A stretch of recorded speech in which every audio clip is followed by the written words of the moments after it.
Olá pessoal, no nosso vídeo de hoje falaremos sobre a publicação do Acórdão na revisão da vida toda pelo Supremo Tribunal Federal. Lembrando aos nossos ouvintes, de forma reduzida, o que foi decidido pelo STF acerca da regra de transição que excluiu as contribuições anteriores a julho de 1994 no cálculo da RMI deve ser afastada se desfavorável ao segurado. Mas atenção, não são em todas as situações que os cálculos demonstram vantagens e quando essas não são observáveis, não se deve entrar com a ação.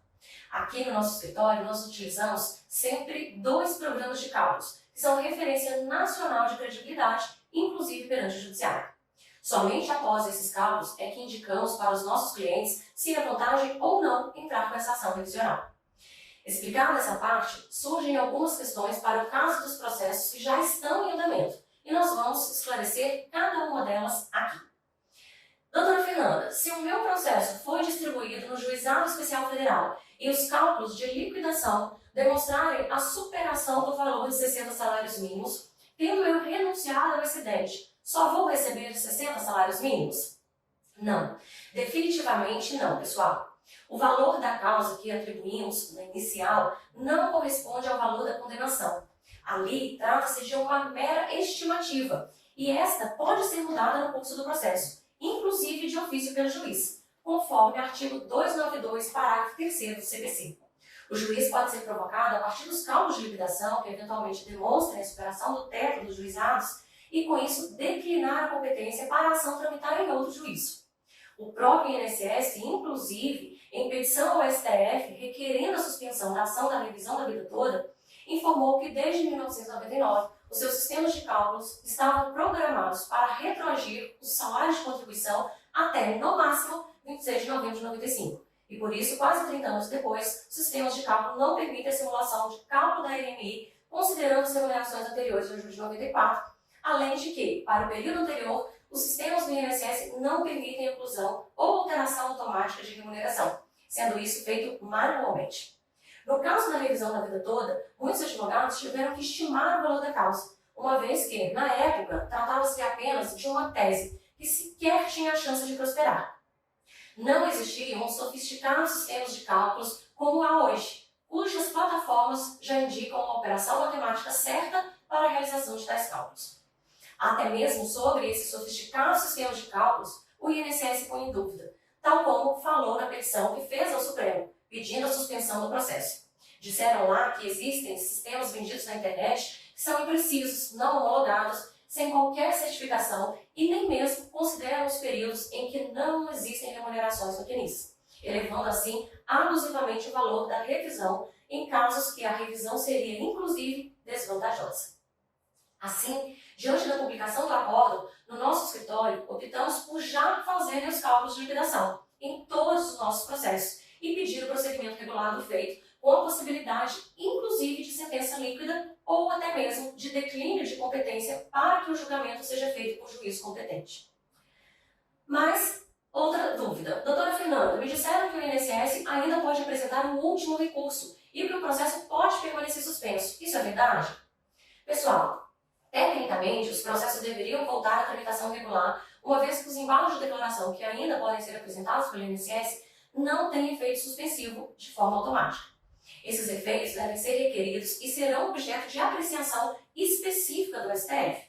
Nesse lapso, os processos poderiam ter seu curso normal ativado. Entretanto, sabemos que muitos juízes vão esperar o prazo de recurso do INSS e a decisão sobre tal recurso de embargos para dar prosseguimento aos feitos. Então, sim, é verdade, os processos podem continuar suspensos em muitos casos. Nós, porém, vamos seguir a técnica. Com base na publicação do acórdão, vamos começar a fazer os cálculos de liquidação em cada processo e pedir o prosseguimento regular do feito com a aprovação da sentença condenatória. Doutora, do que se trata essa tal de modulação de efeitos da decisão que tanto fala? Há possibilidade disso ocorrer na revisão da vida toda? Modulação dos efeitos significa a possibilidade de se restringir a eficácia temporal das decisões, de modo a terem efeitos exclusivamente prospectivos, ou seja, para o futuro. Em inúmeros casos, o STF reconhece o direito que foi requerido, mas argumentando a necessidade de observância da segurança jurídica, define que os efeitos da decisão só decorrem dali para frente. Existem, aliás, muitos juízes adeptos da análise econômica do direito, e do princípio da reserva do possível. Não vamos ter tempo, nesse vídeo, de explicar mais detalhadamente tais temas, mas, em resumo, significa dizer: Deus não nega, pague da forma que puder.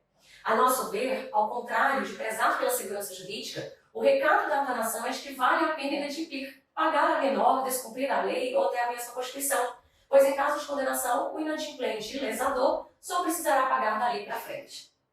Pessoal, vamos à resposta objetiva. Sim, é possível que o STF module os efeitos de sua decisão. O INSS já até adiantou que pode pedir, pela via dos embargos declaratórios, 4 coisas que eu vou falar aqui para vocês. Número 1. O INSS pode pedir a inserção de tese jurídica sobre ponto já enfrentado no acordo. Significa dizer que o INSS pode pedir para a decisão esclarecer, por via da tese, o que não tinha ficado muito claro no julgado, e que pode gerar confusão na hora do cumprimento daquela decisão. Número 2. O INSS pode pedir inserção de regra específica comum aos casos que versam sobre a matéria não enfrentada na decisão embargada. E o que dizer a respeito disso? Quando há algum ponto obscuro que não tenha ficado muito claro e que também possa gerar insegurança jurídica na execução de cada processo. Número 3. O INSS pode pedir modulação dos efeitos da decisão para limitar o alcance da decisão para ter efeitos, então, apenas prospectivos. Ou seja, que o INSS, por exemplo, não precise pagar as parcelas pretéritas dos 5 anos anteriores ao ajuizamento da ação. Seria uma lástima, mas é tecnicamente possível. Gente, pelo amor de Deus, não estou aqui dizendo que vai acontecer. Pelo contrário, eu acredito muito que nesse caso não poderiam e não deveriam fazer isso. Até porque não temos precedentes recentes em ações revisionais que isso tenha ocorrido. Só estou aqui dizendo no plano técnico e abstrato, ok? Para finalizar, o número 4. O INSS pode pedir para que o STF estabeleça exceções, restringindo o alcance do precedente a um determinado grupo de situações peculiares, como, por exemplo, somente para aqueles que entraram com a ação judicial até o julgamento pelo Supremo Tribunal Federal. Enfim, tudo isso pode ocorrer por ocasião dos embargos declaratórios a serem interpostos pelo INSS. E sim, como isso pode haver bastante atraso na execução e na percepção de valores por aqueles que já ajuizaram as suas ações. Mesmo que dê tudo certo no âmbito do Supremo Tribunal Federal, que não haja modulação dos efeitos da decisão e que haja rápido trânsito em julgado da decisão, ainda teremos uma longa etapa de discussão acerca dos cálculos. Pessoal, isso de fato é coisa muito séria. Nós aqui, além de usarmos os nossos 2 sistemas de cálculos das plataformas mais bem credenciadas do país, como disse há pouco, temos um setor contábil próprio que faz as devidas conferências nos cálculos que são apresentados pelo INSS. E, recorrentemente, temos que impugnar alguns. Existem muitos pseudo-especialistas em direito previdenciário que passam informações equivocadas e prejudicam sobremaneira a vida e até mesmo a saúde mental das pessoas. Digo isso porque esses dias recebemos a informação de que alguém teria informado para um segurado que ele somente receberia o valor dado à causa e que não poderia ganhar mais do que 60 salários mínimos porque havia renunciado ao valor que excedesse aquele teto. Um absurdo, pois, como assim explicamos, o valor da condenação em nada tem a ver com o valor estimado dado à causa, principalmente em matérias complexas como esta, cujo parâmetro de cálculo oficial sequer foi definido e homologado. Já tivemos clientes em que o valor da causa foi de 15 mil e que a condenação superou 150. Tem processos que ficaram 4 anos parados e todas aquelas parcelas vincendas devem ser somadas aos cálculos de parcelas pretéritas e devidamente corrigidas para se apurar o montante da condenação. Por isso, nós repetimos, muito cuidado com informações levianas. Mesmo com mais de 15 anos de advocacia previdenciária, comparecendo a muitos congressos, simpósios, cursando especializações, mestrado, nós temos a humildade de dizer que ainda aprendemos todos os dias. Entretanto, a dica que nós damos é a seguinte: antes de acreditar em alguma informação, procure saber se aquela pessoa é credenciada para falar no assunto. Procure investigar se não há algo de errado com a informação e busque informações com pessoas cuja competência seja reconhecida e principalmente de sua confiança. Um grande abraço a todos e até o próximo vídeo.